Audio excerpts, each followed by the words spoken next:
السلام علیکم ورحمۃ اللہ وبرکاتہ۔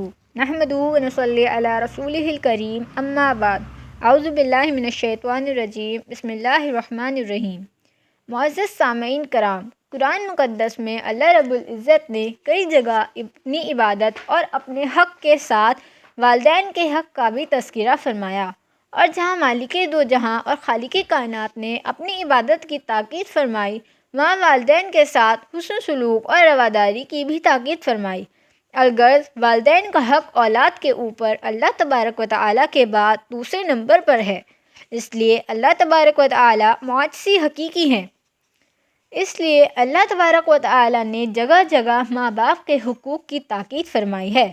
اس لیے ہمیشہ اپنے والدین کے ساتھ حسن سلوک کرتے رہو، ان کی تعریف و محبت اور خدمت گزاری کو اپنی سعادت سمجھو۔ جناب رسول پاک تاجدار مدینہ صلی اللہ علیہ وسلم نے ایک حدیث میں ارشاد فرمایا کہ ایک نوجوان صحابی بہت زیادہ عبادت گزار تھے، نماز روزہ صدقہ خیرات کے کاموں میں سب سے آگے رہا کرتے تھے، لیکن گھر میں ان کی بیوی اور ماں کے درمیان اختلاف اور ان بن رہا کرتی تھی۔ وہ بیوی کی بات میں آ کر ماں کے اوپر بیوی کی بات کو زیادہ ترجیح دیتے تھے۔ اس کے نتیجے میں ماں ان سے بہت زیادہ خفا رہتی تھی۔ اتفاق سے اس نوجوان کی وفات کا وقت آیا، ان سے کلمہ نہیں پڑھا جا رہا تھا۔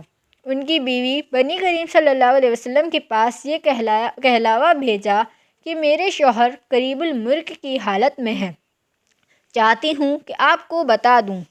تو حضور صلی اللہ علیہ وسلم تشریف لائے اور کہا کہ کلمہ پڑھو۔ تو ان صحابی نے کہا کہ اے اللہ کے رسول، مجھ میں کلمہ پڑھنے کی طاقت نہیں ہے۔ تو اس بات پر آپ صلی اللہ علیہ وسلم نے معلوم کیا کہ کیا ان والدہ زندہ ہیں؟ لوگوں نے کہا جی ہاں۔ تو اس پر حضور صلی اللہ علیہ وسلم نے والدہ کو بلوایا اور کہا کہ اپنے بیٹے کو معاف کر دو۔ تو والدہ نے معاف کرنے سے انکار کر دیا، کہا کہ معاف نہیں کروں گی، انہوں نے بہت دل دکھایا ہے۔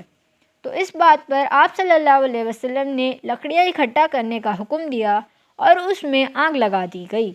پھر ان کی والدہ سے پوچھا کہ اگر تمہارے بیٹے کو آگ میں جلا دیں تو تم اپنے بیٹے کو بچانے کی سفارش کرو گی؟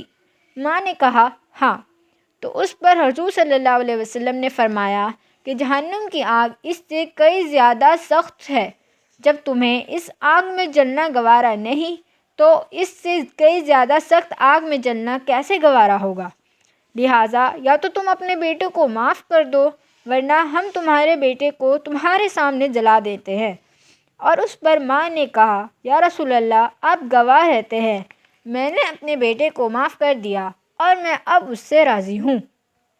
اس کے بعد حضور صلی اللہ علیہ وسلم نے بیٹے سے کہا کہ کلمہ پڑھو، تو انہوں نے کلمہ پڑھا۔ محترم سامعین، آپ نے دیکھا کہ والدین کی ناراضگی اولاد کے لیے کتنی خطرناک ہے۔